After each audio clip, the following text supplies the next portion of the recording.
দারিদ্র সীমা থেকে উপরে উঠে কিভাবে নিজের ভাগ্যের চাকাকে পরিবর্তন করবেন, কিভাবে আপনি স্বাবলম্বী হবেন, কর্মসংস্থানের ব্যবস্থা আপনি কিভাবে করবেন। এবং আমরা আগেও বলেছি যে জাকাতকে প্রেসক্রাইব করার বা ফরজ করার মূল উদ্দেশ্য হচ্ছে সমাজ থেকে দারিদ্রতা বিমোচন করা। অর্থাৎ আমাদের শহরের এক পাশে থাকবে 5 তারকা বিল্ডিং, আরেক পাশে বস্তিতে লোকজন না খেয়ে থাকবে, রাস্তার এক পাশে 5 তলা আরেক পাশে গাছতলা, এটা ইসলাম চায় না। বরং ইসলাম চায় যে সম্পদের তারল্য এটা সবার কাছে চলে যাক, সমাজের সবাই সুখে সমৃদ্ধিতে ভালোবাসা এবং সৌহার্দ্যপূর্ণভাবে বেঁচে থাকুক। এটা একটা সোশ্যাল সিকিউরিটি নেট বা সেফটি নেট, সামাজিক নিরাপত্তা বলা হয়।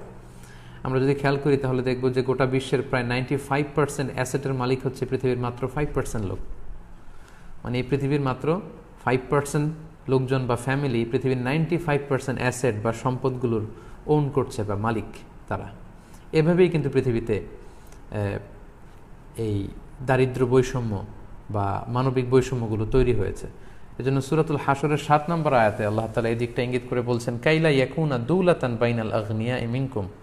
ইসলাম চায় যে সম্পদ যেন আমাদের কারো মাঝে কুক্ষিগত হয়ে না থাকে, বরং সম্পদের তারল্য যেন সবার কাছে পৌঁছে যায়। এবং আল্লাহ রাসূল সাল্লাল্লাহু আলাইহি ওয়াসাল্লামও কিন্তু ওনার পুরো জীবনব্যাপী এই দারিদ্রতার বিরুদ্ধে যুদ্ধ করে গিয়েছেন বলা যায় অনেকটা। অর্থাৎ মানুষকে স্বাবলম্বী বানানোর জন্য, দারিদ্রতা বিমোচন করবার জন্য, কর্মসংস্থানের ব্যবস্থা করে দেওয়ার জন্য বিষ্ণু ইসলাম কিন্তু আমরণ কাজ করে গিয়েছেন।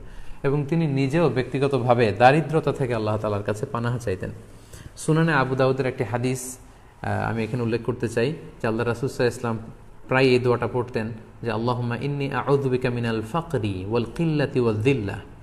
এর মানে হচ্ছে, হে আল্লাহ, আমি দারিদ্রতা থেকে আপনার কাছে পানাহা চাই, আমি স্বল্পতা থেকে আপনার কাছে পানাহা চাই, আমি লাঞ্ছনা থেকে আপনার কাছে পানাহা চাই। তার মানে দারিদ্রতা এটা চেয়ে নেওয়া যায় না আল্লাহর কাছে, বরং এটা থেকে পানাহা চাইতে হয়। এবং এটা থেকে কিভাবে আপনি দারিদ্র সীমা থেকে উপরে উঠে কিভাবে নিজের ভাগ্যের চাকাকে পরিবর্তন করবেন, কিভাবে আপনি স্বাবলম্বী হবেন, কর্মসংস্থানের ব্যবস্থা আপনি কিভাবে করবেন, সব সময় কিন্তু আল্লাহ রাসূল সাল্লাল্লাহু আলাইহি ওয়াসাল্লাম এ ব্যাপারে আমাদেরকে উৎসাহ দিয়ে গিয়েছে।